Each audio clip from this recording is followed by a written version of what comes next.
Okay, so the Mueller report is in, but we don't know yet what's in it.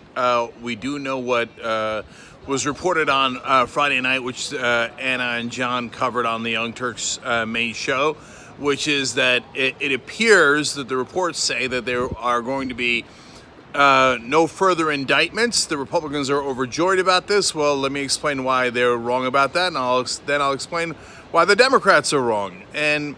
But they say that there might be also more crimes that were possibly mentioned in the report.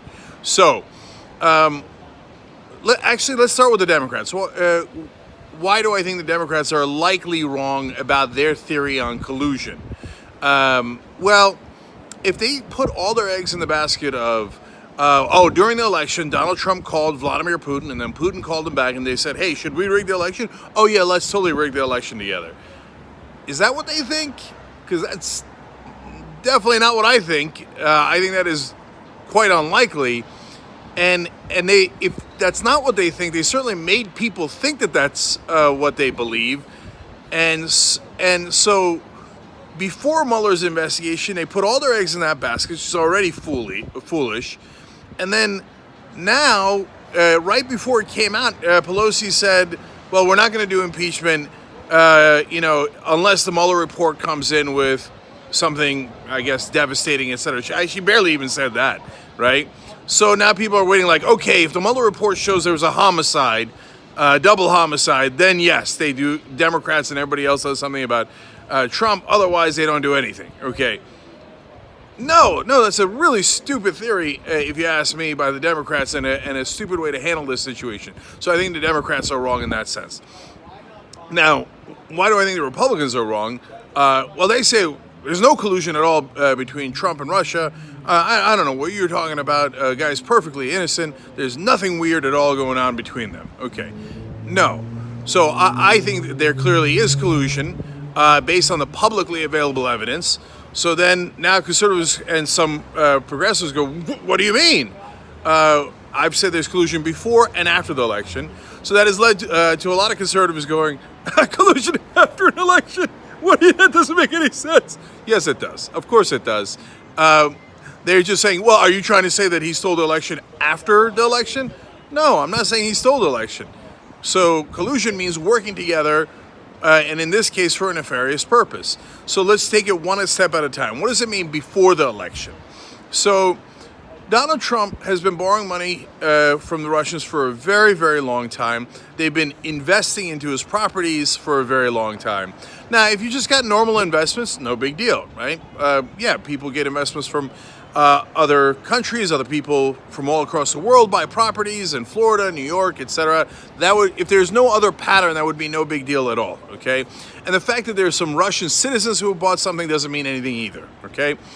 But Eric Trump, both the Trump kids talked about how the Russians have been giving them a lot. They don't need money from anyone else because the Russians have been giving them a lot of money for a long time now. When asked about the golf courses, they said, we get all our money from the Russians. And they said, why? He said, because they really, really like golf. Okay, that's not a thing. Nobody gives you hundreds of millions of dollars because they really like golf, and certainly not Russian oligarchs. So now you have to also remember that Trump went bankrupt 6 different times, and then he is, at the height of those bankruptcies, rescued by Russian loans. There are 63 different billionaire Russians, not average citizens, 63 Russian billionaires that buy properties in Trump across the country, okay? So that's the Russian, that is, do I know? Do I have receipts? Did the Russian oligarchs call me? Did Trump call me? No, I don't have. That's why I was hoping Mueller looked into it. Now, I don't know if he did. I'm now a little worried he didn't, okay? But does that look like telltale money laundering? Yes, that looks like money laundering 101. If you don't know, this is how a lot of different corrupt rich people get money out of the country, of the different various countries, the Saudis, the Chinese, the Russians, so many other countries. They come in and they buy properties here, and they're even willing to lose money on it, but it cleans their money as they do those transactions. They buy properties, they sell them, and now, hey, it's a legitimate money that I've got in a bank account. I bought the property, I sold the property. You see that? So, no force on earth is going to convince me that Trump was just having innocent relationship with the Russians, and the Russian oligarchs all thought that Trump was a wonderful investment, and they weren't trying to launder money at all. Can anything convince me? I mean, I mean, it's a little bit of a hyperbole, not much, but sure. If Mueller looked into it, and I trust that he's a thorough investigator, and said, "Oh no, I got Trump's tax returns. I looked at those transactions, and it turns out they're clean." Yeah, okay, that would convince me. If Mueller didn't look into it, am I convinced that Trump didn't do money laundering with the Russians? Absolutely not. If Mueller doesn't look into it, that doesn't mean Trump didn't do it. That's insane. And that's why I've been saying for a long time now, oh, damn it, if Mueller didn't look into money laundering, we're looking at the wrong things. Because a lot of the cooperation, and I think, again, illicit, illegal cooperation between the Trump and the Russians happens well before the election, okay? So then what's collusion after the election?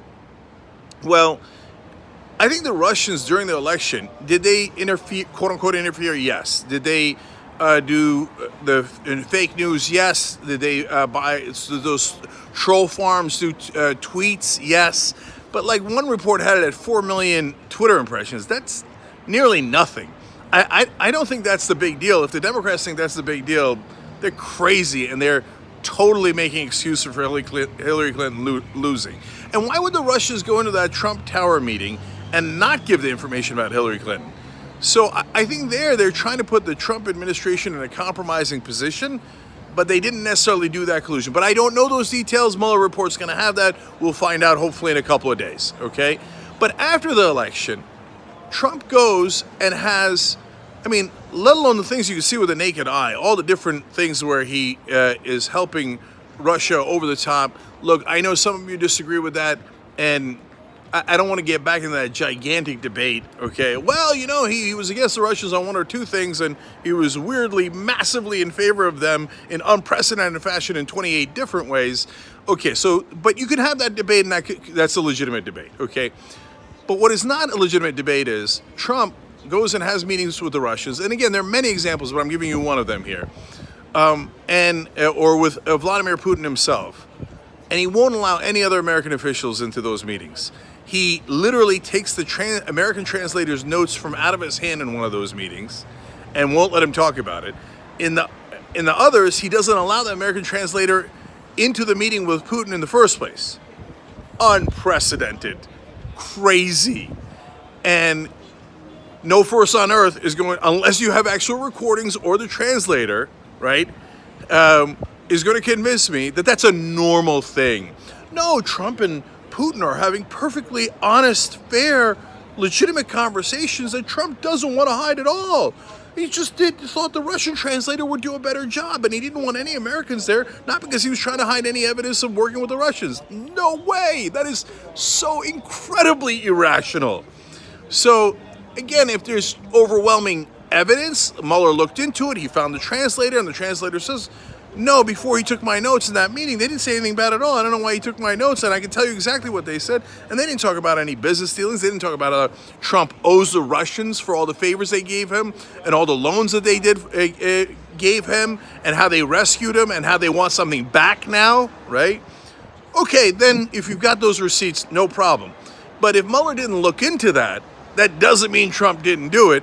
If they don't have recordings of those Trump-Putin meetings because Trump wouldn't allow any Americans in, that doesn't mean there wasn't something fishy going on. That quite the opposite. That definitely means something fishy was going on. So a very normal, and I would even say likely scenario is the Russian oligarchs laundered the money through the Trump. They have evidence of that, overwhelming evidence of that. That's obvious. Now Putin does. They don't expect Trump to win. They're causing chaos. Yes, they're interfering in the election. Yes, they're doing the social media, the fake news, and all those different things. Does that materially affect the election? Well, I mean, the election was so close, everything affected the election. But that doesn't mean that Trump necessarily worked with them during the election. But after the election, Putin pulls him aside and says, you know, we did all that money laundering together. We just turned that in, and you're in a world of trouble. You're going to go to prison. So here's what you're going to do for us. And then Trump proceeds to do just that. So that is how you have collusion before the potentially before the election and after the election, but not necessarily during the election. So that's why the Democrats and the Republicans can both be wrong about it. Now, if you don't believe that, have at it, Hoss. And we're going to find out what the Mueller report says, hopefully soon enough. But if he didn't look into the money laundering, that's not really that interesting a report. If he can't tell us the conversations that Trump has had with the Russians after the election, that's not really that interesting a report. If he's got that stuff and it shows Trump is innocent, great, no problem. Then I'll say, hey, you know what? I trust Mueller as a prosecutor. If he investigated those things and Trump didn't do it, yes, then I will believe it, okay? But if he didn't look into it, I'm not interested in a victory lap by the Republicans going like, ha ha, we got away with it. We got away with it doesn't mean you're innocent. So, God, I hope Mueller looked into it. Now I'm a little worried he didn't, okay? And B, if he didn't, I hope that he referred those cases and actual prosecutors whose job is to look into those transactions and those dealings, continue to pursue it, and don't listen to the Democrats who are like, well, if Mueller didn't find anything and it's some sort of thing where, hey, I can't blame the Russians for Hillary Clinton losing, then I'm no longer interested. I don't care what the Democrats think, and I don't care about the politics of it. I care about the reality of it. So let's see what's in that report, and then let's see what's also not in that report and what other prosecutors might pursue on these very legitimate issues, both before and after the election.